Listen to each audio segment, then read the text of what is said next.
Não, acho que agora. Meu nome é Maria Amélia, sou coordenadora do Conviver, né? E a gente já estava fazendo um trabalho de mediação de leitura aqui nas escolas, com bastante dificuldade, porque não tinha biblioteca, a gente montava assim uma salinha de leitura, alguma coisa assim, mas Há quanto tempo começou toda essa concepção, esse conceito? Há uns 5, 6 anos. Certo. E aí a gente começou pela Crianças de Cotia, depois que a gente foi para Francisco e para Clodoaldo, né, para as duas. Mas aí eu já tinha muita vontade de montar um espaço comunitário, uma biblioteca que funcionasse como um centro comunitário, que funcionasse como um centro cultural. E ficava de olho nesse espaço aqui, que era um terreno baldio, que a gente sabia que era da prefeitura. Aí, quando começou a movimentação para fazer o Parque Linear, que começaram as máquinas e tal, eu acabei ligando para a prefeitura, né? A gente tinha o contato do Gilmar, que a gente já conhecia há muito tempo, já tinha parceria com o Gilmar. Aí eu liguei para o Gilmar e falei: Gilmar, o que está acontecendo lá? Que a gente queria montar uma biblioteca. Ele falou: peraí que eu vou lá conversar. Aí a gente veio e ele falou assim: o que você está pensando? Eu falei: estou pensando num container. Eu não tinha nem verificado a possibilidade de fazer container, mas já tinha visto, né, bibliotecas que funcionavam em container. E aí ele falou: tá bom, que espaço você precisa, a gente pôs. E ele já começou a montar antes da gente ter um convênio formal, entendeu? Aí a gente trouxe container e começou, mas aí começou a pandemia, né? Então mal a gente pôs para abrir, chegou a ter algumas atividades aqui para começar o trabalho no bairro e começou a pandemia. Então tivemos que segurar um pouquinho e fomos montando aos poucos, né? E daí agora é isso, a gente montou a biblioteca aqui. A gente também está fazendo um movimento agora que a biblioteca do Viver vai transformar-se num braço da Biblioteca Mirizarte. Já está sendo cadastrados os livros. Então a pessoa pode. Mirizartes. A brincadeira de Mirizola com artes, entendeu? Mirizartes. Né? O projeto chama isso. Né? Aliás, é lindo porque se for ver o logo do Mirizartes, é o bairro. É o bairro perfeito, né?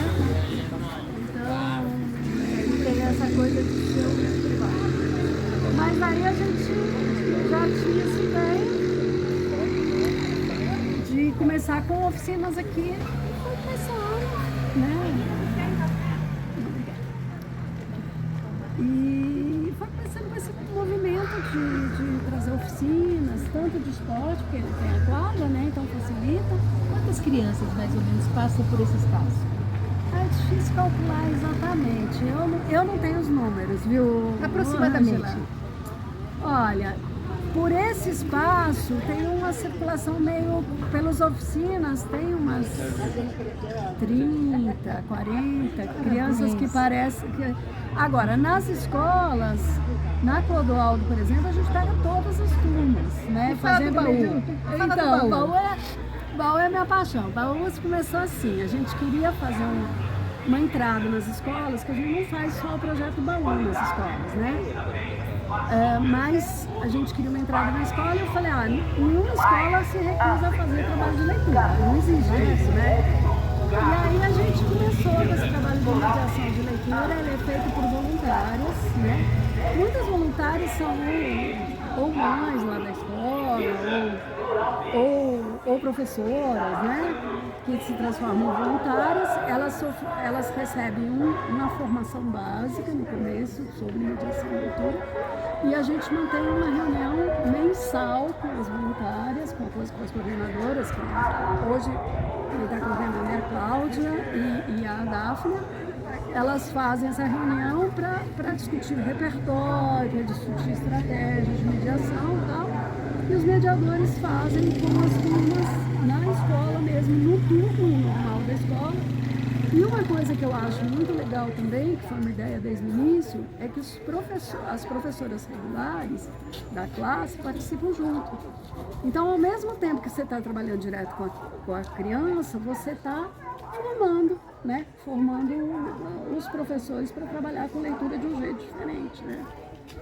E dessa parceria foram surgindo outras, né? Foi surgindo depois da pandemia tinha uma coisa do atraso com relação aí, por exemplo, na Francisco, eles estavam com crianças de 5º ano sem ser alfabetizadas, a gente fez no contraturno um processo com grupos pequenos de apoio. Reflexo de uma A pandemia gente chamou também, de né? volta às aulas, né? E agora continua com outros alunos, tal, mas também com voluntárias que também são treinadas